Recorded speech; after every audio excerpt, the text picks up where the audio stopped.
Thanks for downloading another segment from the Best of the Classic Metal Show. The Classic Metal Show is heard live on Saturdays from 9 p.m. to 3 a.m. Eastern, exclusively at www.theclassicmetalshow.com. And now here's another piece of Classic Metal Show history on the Best of the Classic Metal Show. The Classic Metal Show. All right, it's the Classic Metal Show right here on theclassicmetalshow.com. Brand new stuff from Saints of the Underground, a song called Good Times. And on the phone, a guy that knows a lot about Good Times, Rat drummer, Saints of the Underground drummer, Bobby Blotzer. Bobby, how you doing, man? What's up? Doing great. Excellent. Nice to talk to you. Well, Bobby, I just hung up maybe a little while ago with your partner in crime, Janie Lane, on Saints of the Underground, and just sounds like, much like Janie, you are a very busy guy with Rat and with Saints, and just a busy time for you, huh? It's never busy enough, to be honest with you, because I like nothing better than to have a full plate every day, just about. As long as there's enough time to play a few rounds of golf and hit the lake, go skiing, in between, I'm happy. But things are busy now. I just finished yesterday, as a matter of fact. I'm doing an autobiography book that I've been working on for the last 7 months, and that should be coming out this summer sometime. I just acquired an agent that is same agent that was involved with Slash's book and Tommy Lee and Nicky's book. So he's just come on board, and he'll be going and getting us the deal where this thing needs to go. Right. So I'm excited and anxious about that, and we're just putting together the Rat tour right now, and got the Saints record coming out on April 22nd, and it's a good time. But It's going to be a good year, I think. Now with a book, Bobby, how many people are going to be looking for you with a baseball bat once it comes out? Well, let's see. I've tested the waters with a few, with some chapters. I don't know. I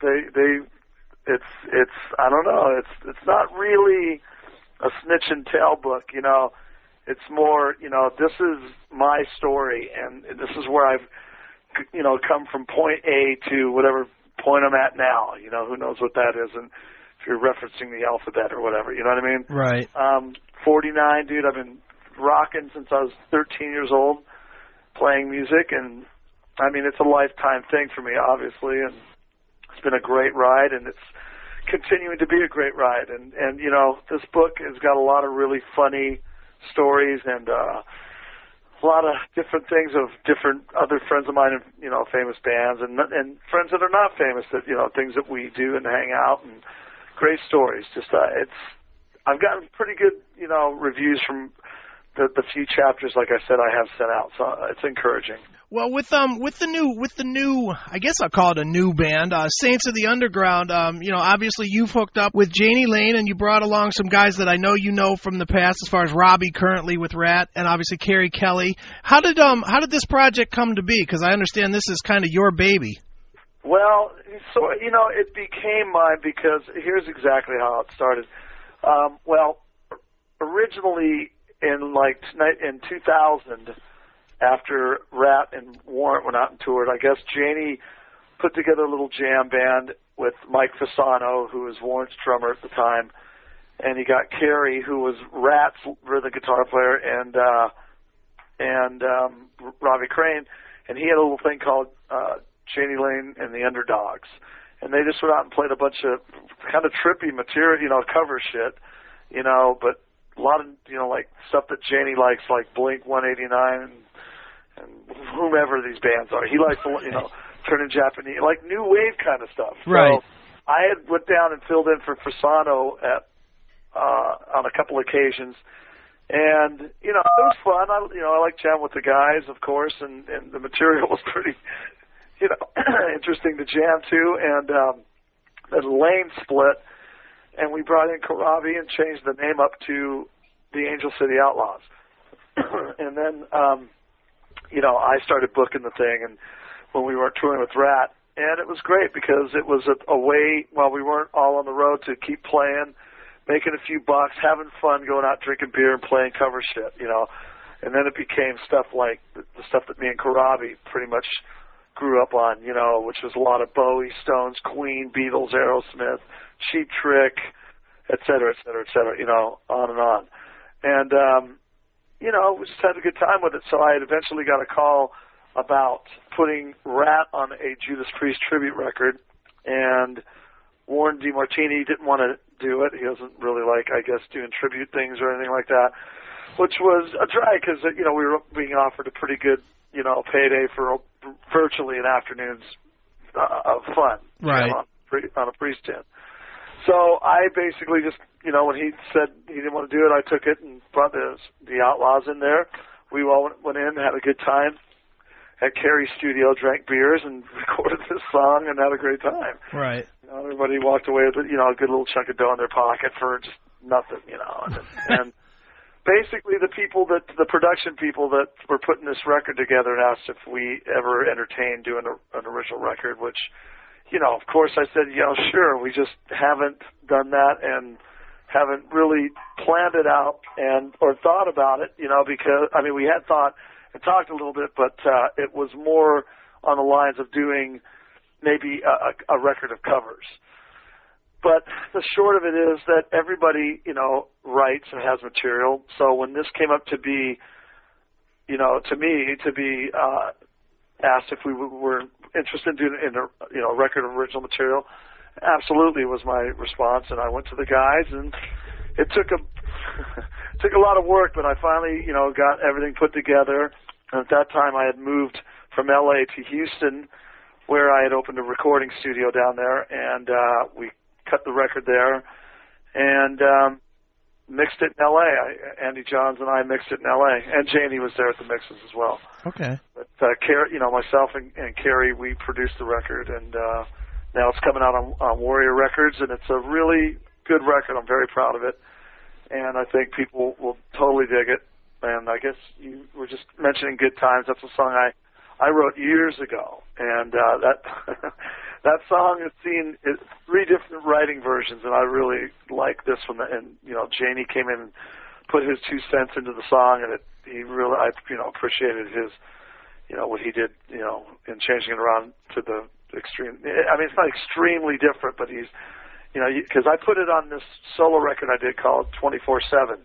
Right. Which I did in 2001 with John Corabi singing, and I was playing all the guitars and basses and all that stuff, and he came in and sang it. But, there's a little change up of that tune on there, and we redid a song called Dead Man's Shoes that I wrote years ago, and, which Janie came in and put his Lane stamp on, and I, again, commend him for, I think Lane's an excellent writer, and he is really good with melodies and harmony stacking and these sort of things. So, and I'm sorry about this long-winded answer here, but that's the gist of it.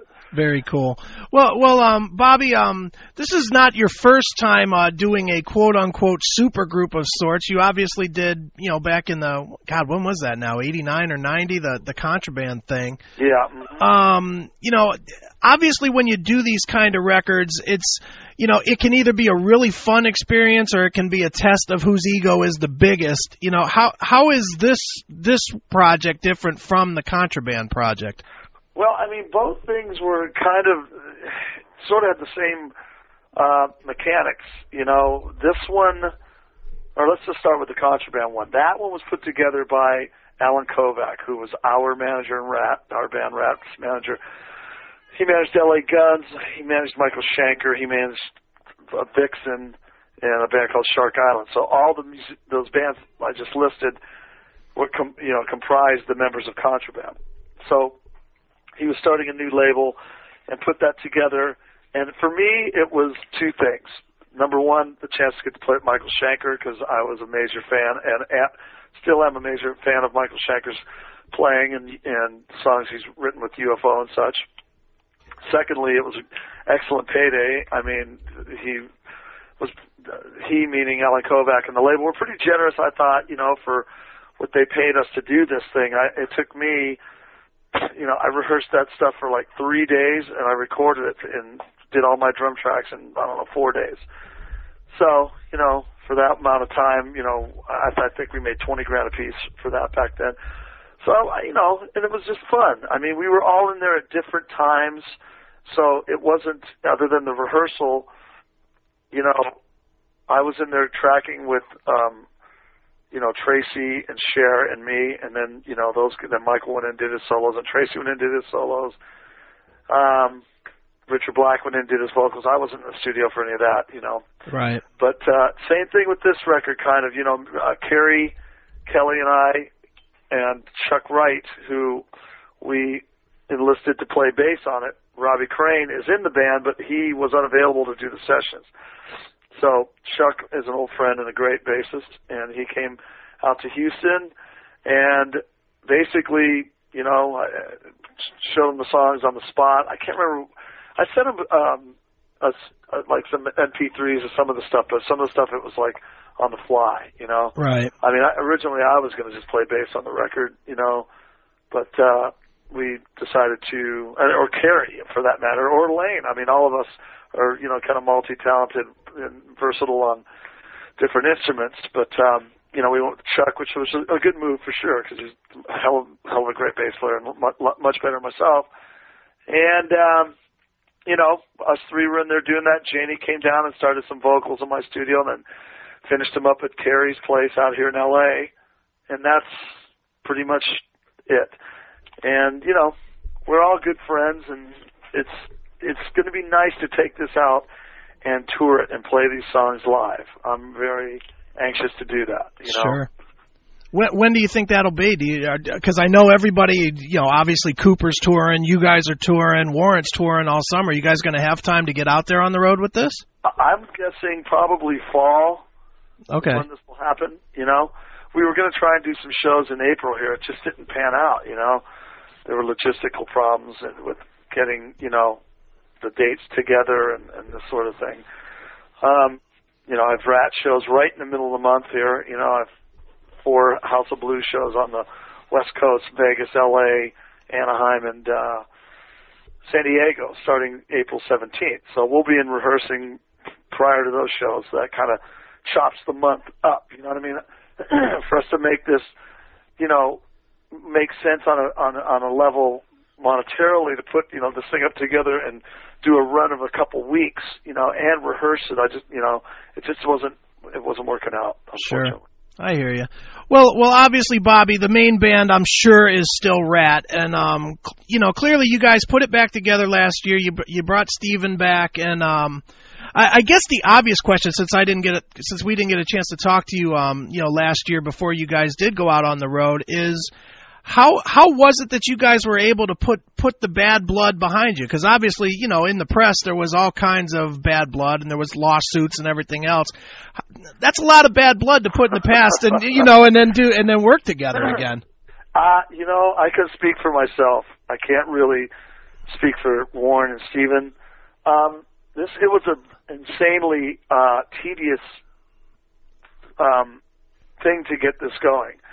Just the undertaking, because Juan Crucier was involved. We were putting the 4 surviving members back together, and we were on the phone every day for, I'm not even kidding. Some days it would be 3-hour, 4-hour phone, meetings. Right. To me, it was almost like a cleansing counseling session daily. I was really getting tired of it, because we just, while some of us were coming to grips, and on the same page of how we want to do things, there were others that wouldn't, and, we'd have to rehash it. And finally, we were 3 of us, Stephen Warren and I, were on the same page, and Juan just never came to the plate, so to say, and, unfortunately for him, he's not in this band, which Right. he should have been. So for me to get over my situation with, the bad blood with Steven, simply was this, man, I don't approve of what he did in leaving the band a couple times he did, and he had his reasons, and they were, his reasons, but, he didn't really put anybody before himself on that. And I don't want to redredge this. Well, sure. And I cover this in the book, too, and I'm not trying to allude to the book, but I will, I go into detail in the book about it. But, it was a thing where I still cared about Steven even while we were in court. He has been my bro since, he lived with me in 1982, and I've known him since like 78 or something. Sure. So, while he pissed me off, I mean, there was a point where my own blood brother, Ronnie, and I didn't speak for 8 years. So shit happens in families, and we are a family. While we don't, celebrate Christmas Eve together, it doesn't mean we don't, deeply care for each other, I mean, Right. let's put it this way, he's been more in my life than the 5 girlfriends that I've had in my life. So, I forgive, and I hope that he, gave me the same leeway with some of the things that I came out with personally in the internet and said, because at the time, to be honest with you, I was going through a heavy breakup with a chick. He quit the band the second time. Things were pretty fucked. And, Right.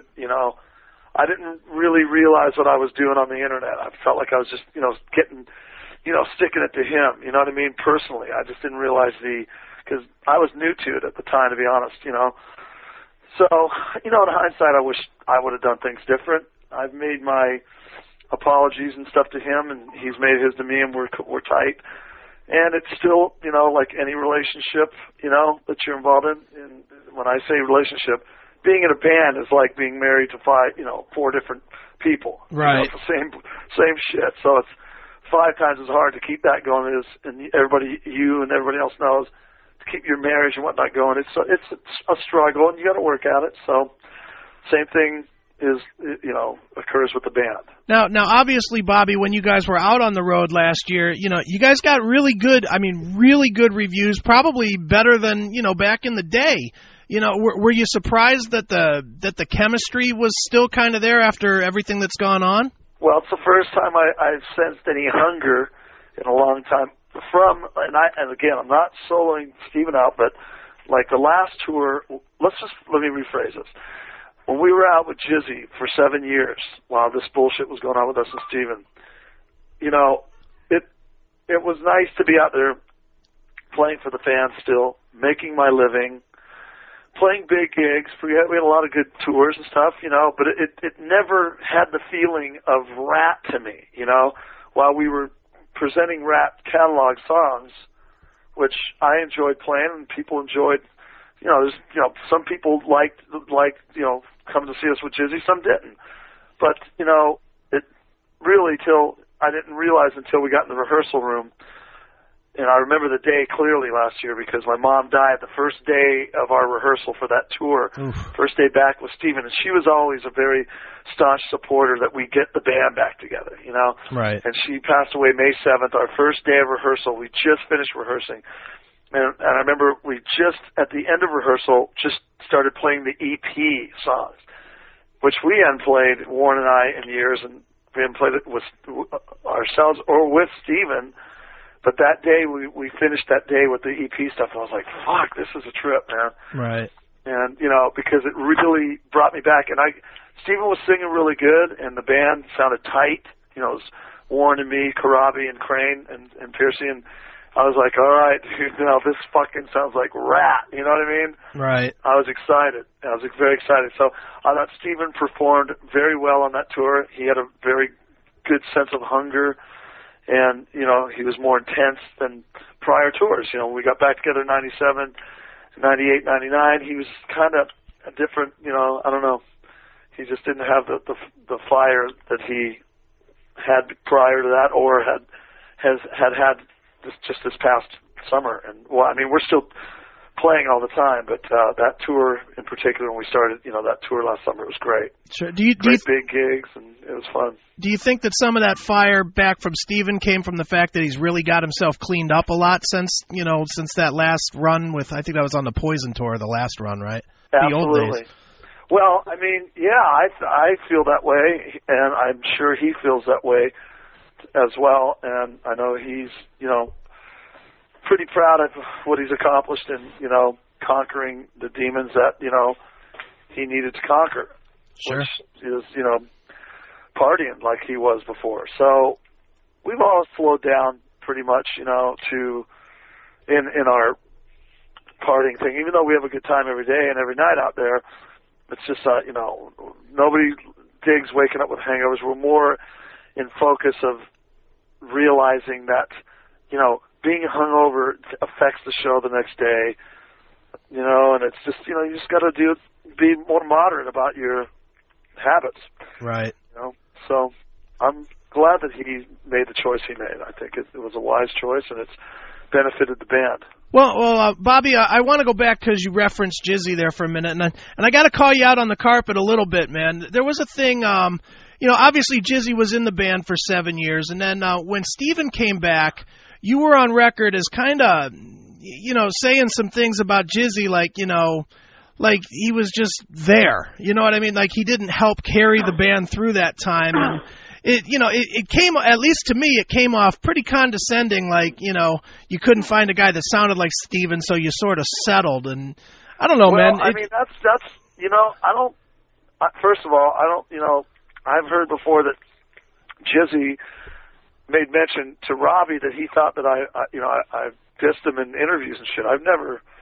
To my knowledge, I've never, or memory, said anything bad about him. I, simply, first of all, I appreciate his participation in Rat, and what he did. He was easy to work with.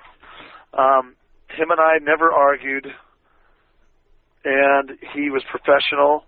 I just felt, that his voice didn't hit the mark for me. I had hoped it would have, and when we got him initially, but it came to me to be not the sound of the person that I wanted to hear singing Rat songs.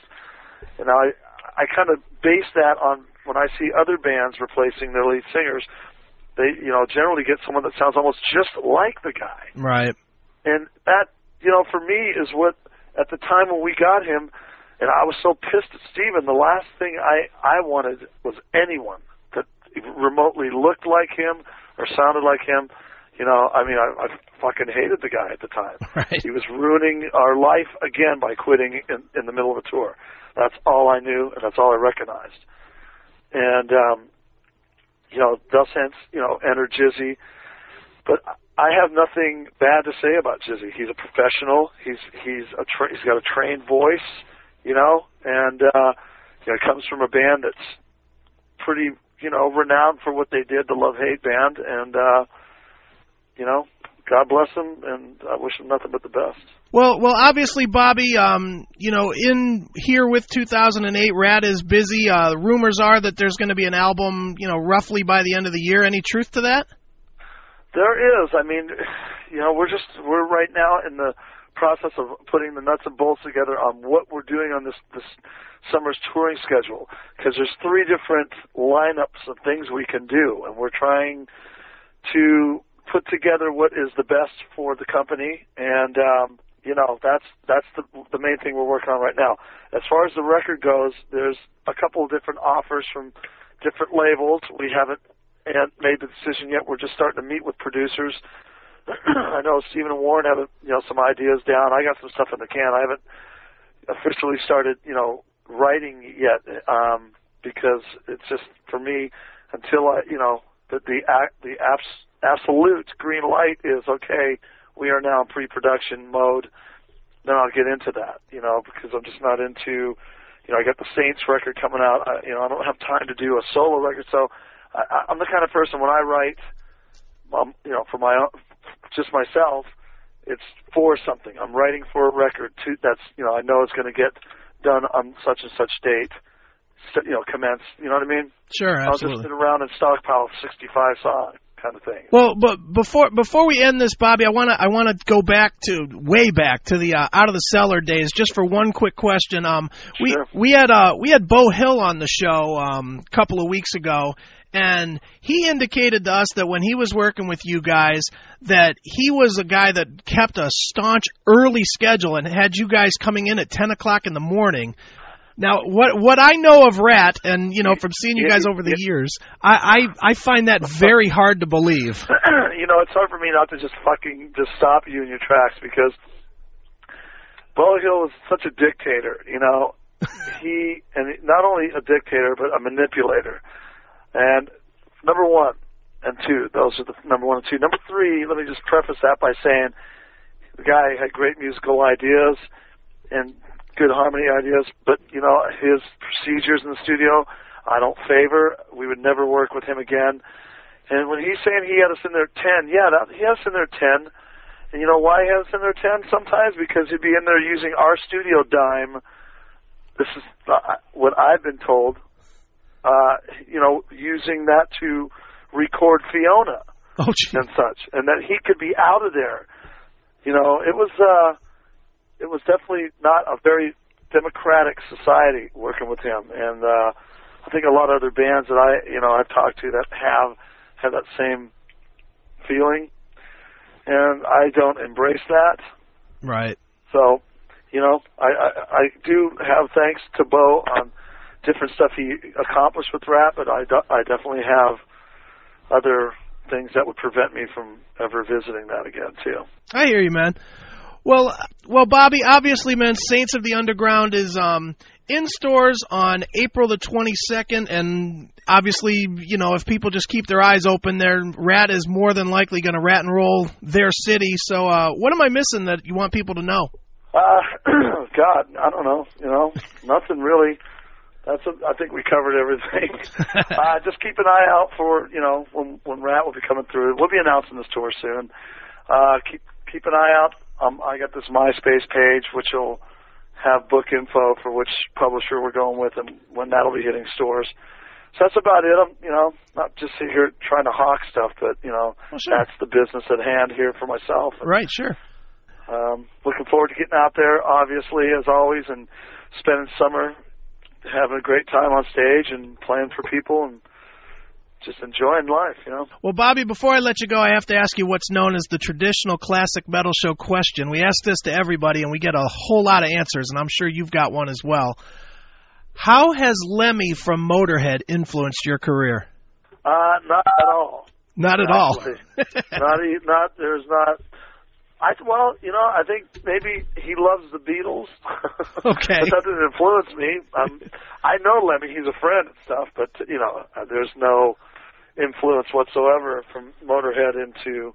Matter of fact, it took me a long time to, understand and enjoy Motorhead. It took a friend of mine, a very close, great friend of mine, Mickey D., joining Motorhead. And I remember when Mickey joined Motorhead back, it was around 93, and I was like, how can you play that stuff every night, Right. And he's so, I love it, because he was in King Diamond, so he loves all that kind of speed metal stuff and that kind of, you know what I mean? So right. I wasn't really into, I was more into melodic hard rock, and I grew up on progressive rock, and,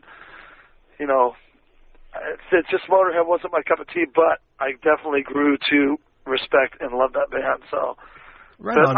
I love Lem. He's a great cat. Right, very cool. well, obviously, Bobby, the new record is Saints of the Underground. It's called "Love the Sin, Hate the Sinner."